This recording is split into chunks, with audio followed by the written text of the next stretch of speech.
Namang oras ngayon ay nakatakda ng lumabas sa ospital si Chief Justice Renato Corona para muling tumistigo sa kanyang impeachment trial sa Senado. Sa kabila ng banta sa kanyang kalusugan, desidido raw ang punong maestrado na patunayan ang paggalang niya sa impeachment court.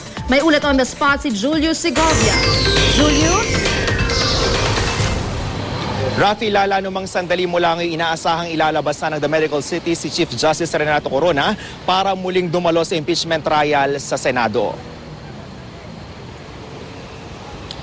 Sa impormasyong nakuha mula kay Supreme Court spokesman Attorney Maidas Marquez, alas 12 ngayong tanghali i-discharge ng ospital ang punong maestrado. Pero hindi pa malinaw kung saan siya idadaan, lalo pat dalawang entry at exit points ng ospital. Isang tiyak, sasamahan si Corona ng kanyang medical team na binubuo ng mga doktor at nurses pagharap niya sa witness stand mamayang hapon. Ambulansya raw ng ospital ang maghahatid sa punong maestrado pa Senado. Ayon naman sa corporate communications ng The Medical City, wala na raw silang ilalabas na medical bulletin kaugnay sa lagay ni Corona. Stable na ang kondisyon at hindi rin daw inatake sa puso ang Chief Justice. Pero kung mga doktor niya ang tatanungin, tutul silang pabalikin pa ang punong maestrado sa Senado. Delikado raw para sa kanyang sumalang muli sa witness stand. Dahil sa history ng kanyang puso at dalawang bypass na dinaanan, malaki raw ang banta ng atake sa puso kay Corona, lalo na kung sasailalim siya sa stressful na sitwasyon.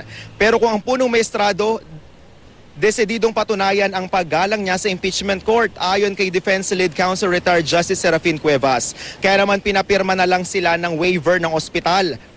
Nakasaad sa waiver na nilagdaan din ng kanyang mag-iina at mga doktor na voluntaryong lalabas ng ospital si Corona kahit pa naipaliwanag na sa kanya ang kanyang mga sakit at posibleng komplikasyon nito. Wine-waive na rin ng kanyang pamilya ang karapatang kasuhan ng ospital at mga tauhan nito sakaling may mangyari sa kanyang masama. Yan muna ang pinakasariwang balita mula sa Pasig. Balik sa iyo, Lala. Julius, Yes, Lala. meron ka bang impormasyon kung paano pupunta sa Senado itong si Chief Justice Corona? Kailangan ba siya sumakay sa wheelchair o may kailangan bang oxygen patungo roon? Actually, Lala, medyo madalang yung impormasyong nakukuha natin mula sa mga tauhan nga sa Corp Communications ng The Medical City. Ang binanggit lang nila sa atin kanina, tiyak na sasakay daw sa ambulansya ang punong maestrado. Hindi pa nga rin tiyak, Lala, kung saan dadaan dito sa ospital dahil dalawa yung lagusan dito. Kaya mahirap din. Yung mga media ngayon ay nag-aabang dito sa may kalsada. Hindi nila matiyak kung saan talaga lalabas ang punong maestrado, Lala. Maraming salamat sa iyo, Julius Segovia.